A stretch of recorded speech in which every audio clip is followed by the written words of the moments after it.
What would you say, maybe more recently or in the years that Petra has run groups, what have been some of your biggest challenges along the way as you've integrated them into the life of the church? I would say with the continuing training part has been a challenge. And you guys have provided great resources now with the video training, and a decade later, it's a lot easier. Initially it was a challenge. We were kind of trying to find our way through things, and as anybody who's worked with dysfunction and trauma and addiction, it's messy. It just is. And so, but being part of a community here where, we're really grace filled, just grace and truth is what we lean on. And knowing that people are going to make mistakes, there's going to be relapses, and being able to help them process through that. And then also having amazing counselors has been a big help in that. So we lean on each other. Um, but I think now some of the biggest challenges we have is most of the people, and Ken, correct me if I'm wrong, but I'd say majority of the people that come to Conquer now are from outside our Petra community, Yeah. or outside our church Right. walls. And so it's navigating, which in some ways is great. In other ways, it's sad because their church homes aren't providing anything for them, so they come to us.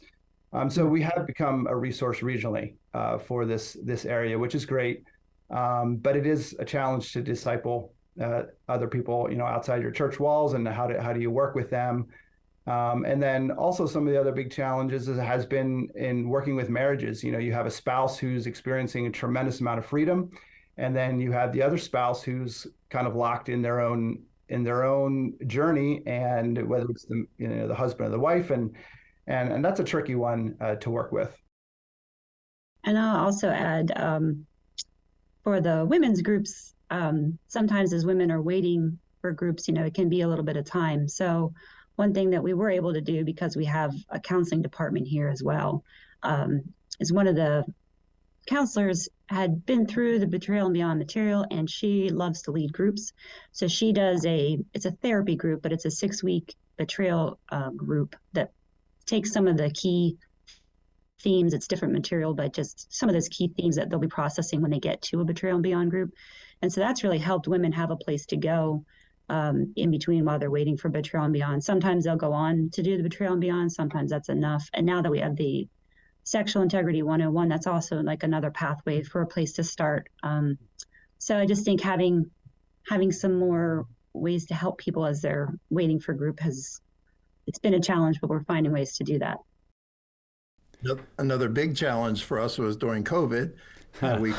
Challenge for all of us right there. Yeah, for sure. Yeah. We quickly moved to Zoom groups, and that was really successful for most of us. Some got tired of it, but that was an interesting challenge. The other challenge is, as Matt has referred to, that many of our people, at least 70% now of our groups, are not from Petra or attending Petra when they join group. Now, one of the pluses, and I'll talk about that a little bit later on, is people then find healing and they want to stay with us. They want us to continue to disciple them. And many of them become great leaders. So we're finding great leaders of people who don't even know our culture. But one of our culture strength, our DNA, as we always say, is that of healing and grace.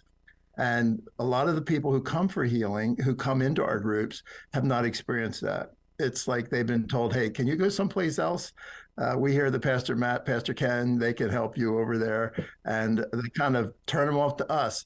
But we have found many pastors who have come to us and said, how do we start this program? So Marcy and I, Matt and I, we have met with other pastors and told them that they can do this, and we help them start in a small way.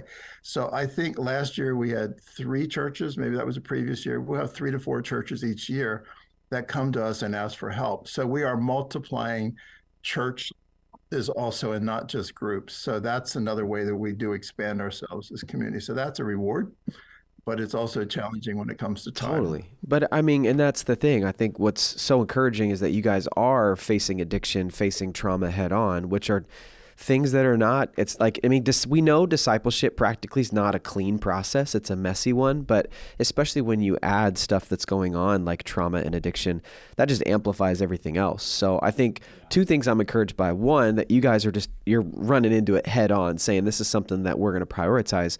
But then also, if anyone's listening, I mean, Petra's a larger church. If you have a small church, like this big church has issues too. They have challenges with figuring out how to get leaders and how to create that space. And so I think the challenge in and of itself that every church may experience when they're running groups can be an encouragement to other churches that they're not alone in that. Yeah. Yeah, and if I could just highlight for everyone a couple of things they said there that I think we've heard from a lot of churches is, one, it really helps to have a link to a local therapist or counseling office or someone you can refer people to that you feel confident in for extra support, or when there's not a group about to start. And if you don't have that at your church, the Pure Desire clinical team could be that. Second, they had to develop a plan to train leaders and develop new leaders so that new groups could start. And we can help you with that. And then third, they had a game plan for what to do to help people in between the launch of groups, because maybe there was no groups opening, but if someone comes in the middle of their crisis, they need to get started with something. And so using material like Sexual Integrity 101 or the Conquer series, or maybe another group structure to get people started in some recovery, maybe before another group launches, is really a key thing we've seen a lot of churches do. So those are just 3 points you guys made that I'm like, man, I've heard that in a lot of churches that are doing it well, and I think we could point that out.